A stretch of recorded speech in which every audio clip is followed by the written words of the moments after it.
When should you take Social Security? Should you take Social Security at 62, 65, 67, or wait until 70? Here's the truth. This decision could cost you or save you hundreds of thousands of dollars over your lifetime, and most people get it completely wrong.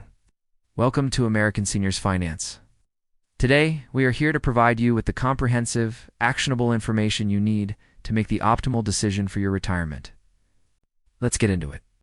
1. The basics. First things first. When can you start taking Social Security?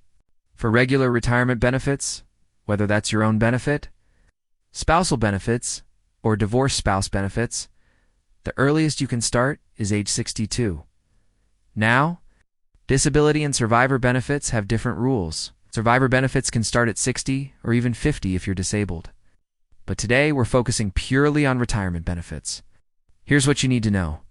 If you file before your full retirement age, your benefits get reduced, period. This goes all the way back to 1935 when FDR created Social Security. The original concept was simple. Social Security replaces lost wages. If you're still working and earning wages, you haven't lost them yet, so your benefits get reduced. The million-dollar question everyone asks, is that reduction permanent? The answer is, it depends. And that's what we're diving into today. 2. Full retirement age explained. Let me throw up this chart so you know exactly where you stand. If you were born in 1960 or later, your full retirement age is 67. That's it.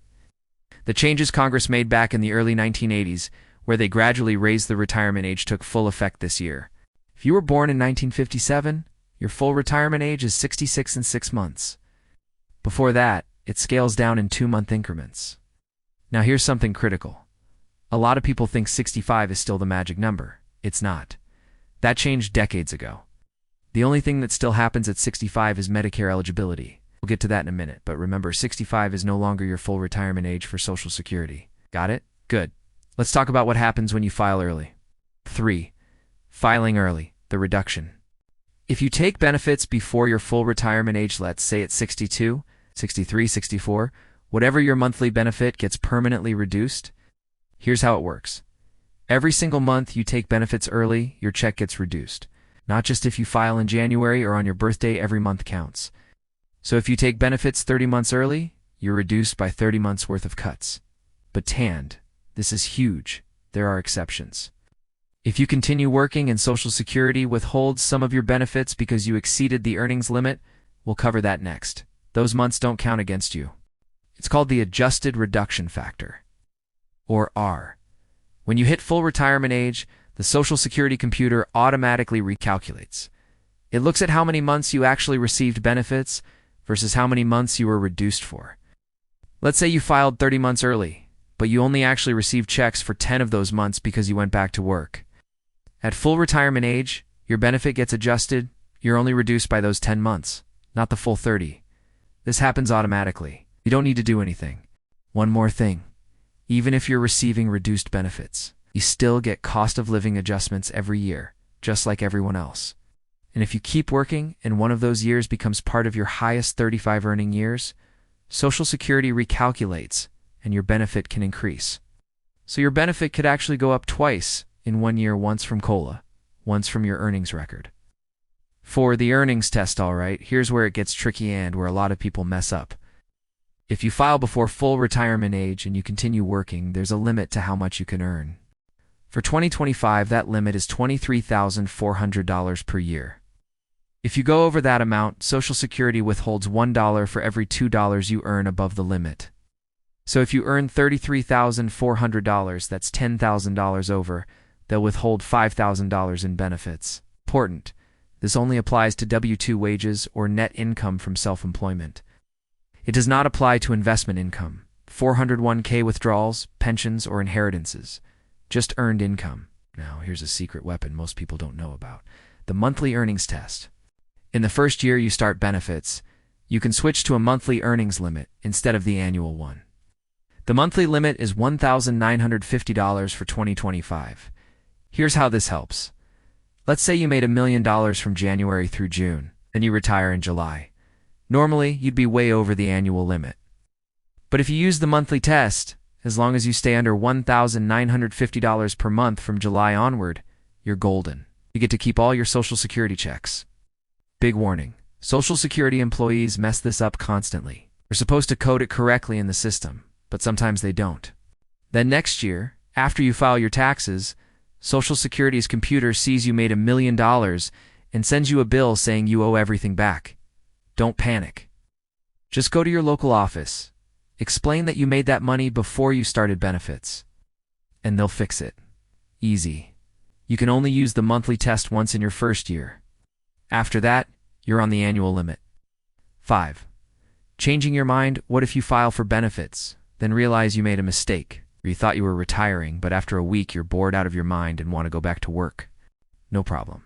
You have options. Option 1. Withdrawal within 12 months of starting benefits. You can completely withdraw your application. It's like it never happened. The catch? You have to pay back every penny you received. Once you write that check and it clears, your application is withdrawn. In the future, if you want to restart, you file a brand new claim, but the first one never counts against you. Option 2. Voluntary suspension. Let us say you go back to work and you're going to exceed the earnings limit by a lot. You can call Social Security and ask them to suspend your benefits. They'll file a work report and stop your checks. Yes, you won't get that money in the short term, but remember the ARF we talked about? Those suspended months won't count against you, and when you hit full retirement age, your benefit gets adjusted upward. Here's another trick. Right before you hit full retirement age, you can voluntarily suspend to earn delayed retirement credits. More on that in a second. Fair warning. Most Social Security employees don't know about voluntary delayed retirement credits. If you call and mention it, they might think you're crazy. Just politely ask them to check the Palms policy manual. It's in there. They'll find it. 6. Medicare at 65. Remember how I said 65 doesn't matter for Social Security anymore? Well, it does matter for Medicare. You must sign up for Medicare at 65 unless you have creditable coverage. What's creditable coverage? Health insurance through current employment tours, or your spouse's where the employer has 20 or more employees. It's not COBRA, not Obamacare, not a retiree health plan. It has to be from current work. If you don't have that and you don't sign up for Medicare at 65, you'll get hit with penalties. 10% for every 12-month period you didn't have coverage, plus penalties on Part D prescription drug coverage. Right now, about 11,000 people turn 65 every single day in the United States. We're in the middle of what they call the silver tsunami. Medicare Part A is usually free. Part B costs $185 per month in 2025, but Part B only covers 80% of doctor costs. You're on the hook for the other 20%. That's a huge gap. If you get a $100,000 medical bill, you owe $20,000 out of pocket. That's why you need either a Medicare supplement plan. I'd usually recommend Plan N or Plan G, or a Medicare Advantage plan. And don't forget Part D for prescriptions. This is complicated stuff, which is why I partnered with Chapter Medicare. They'll evaluate every plan in your area, help you find the best fit, and their service is 100% free. Link in the description. Tell them Dr. Ed sent you. Quick note, we're in open enrollment right now. If you signed up for a Medicare Advantage plan and realized it's not right for you, you can switch. Chapter can help with that too. 7. Delayed retirement credits. Once you hit full retirement age, all bets are off. No more earnings limits. You can make $1 billion a month and still collect your full Social Security check. But here's where it gets interesting. Delayed retirement credits. For every year you wait past your full retirement age to collect benefits, you get an 8% increase. Let's say your full retirement age is 67, and your benefit would be $1,000 per month. If you wait until 70, you'll get $1,240 per month. That's a 24% increase. Critical point. Do not wait past age 70. Your benefits stop increasing the month you turn 70. So waiting longer just means you're leaving money on the table. Now, if you've already started benefits but you're not at full retirement age yet, you can suspend them to earn those delayed credits. Just call Social Security right before you hit full retirement age and request voluntary delayed retirement credits. Again, employees often don't know about this. Be persistent and ask them to check the policy manual. 8. When should you file? Alright, the moment you've been waiting for.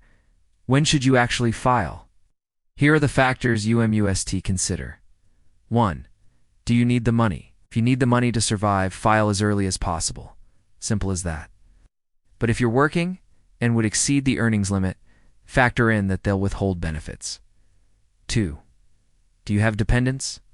If your spouse is waiting to collect spousal benefits on your record, or if you have kids under 18 or disabled adult children, it might make sense to file early so they can start collecting too. Those additional benefits can add up fast. 3. What's your health?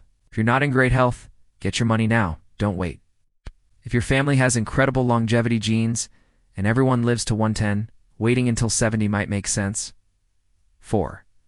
What about taxes? Will filing early push you into a higher tax bracket? About 40% of people don't pay any taxes on their Social Security benefits at all. If you're in that group, taxes aren't a concern. By the way, the incoming administration is talking about eliminating taxes on Social Security benefits entirely. Sounds great, but it would actually accelerate the depletion of the trust fund, which means bigger cuts sooner. 5. Can you invest it better? Some people file early because they think they can invest that money and get better returns than the 8% delayed retirement credits. That's a legitimate strategy. Just make sure you're being realistic about returns. 6. The political situation. Look, I don't care who the next president is. We've been kicking the can down the road on fixing Social Security for decades. Time is running out. If you're close to retirement, I'd seriously consider filing sooner rather than later. We're looking at automatic cuts in the next few years if Congress doesn't act. My recommendation? Smash the FICA cap. I've got tons of videos on that. But more importantly, call your representatives. Ask them what they're doing to fix Social Security and protect your benefits. Closing look, there's no one-size-fits-all answer here. Your decision depends on your unique situation, your health, your finances, your family, your goals. But now you've got the knowledge to make an informed choice. Here's your action plan. First, figure out your full retirement age. Second, calculate your benefit at different ages: 62, your FRA, and 70. Third, honestly assess your health and financial needs. Fourth, consider dependents and earnings limits. And fifth, make your decision based on your life, not some generic rule. And if you found this helpful, do me a favor. Smash that like button and subscribe. I post new Social Security and Medicare content every week, and I read every single comment. Drop a comment below. When are you planning to take Social Security and why? I'd love to hear your situation. Thanks for watching, and I'll see you in the next one. Remember, reach out to your politicians. Ask them what they're doing to fix Social Security and improve customer service. Your benefits depend on it.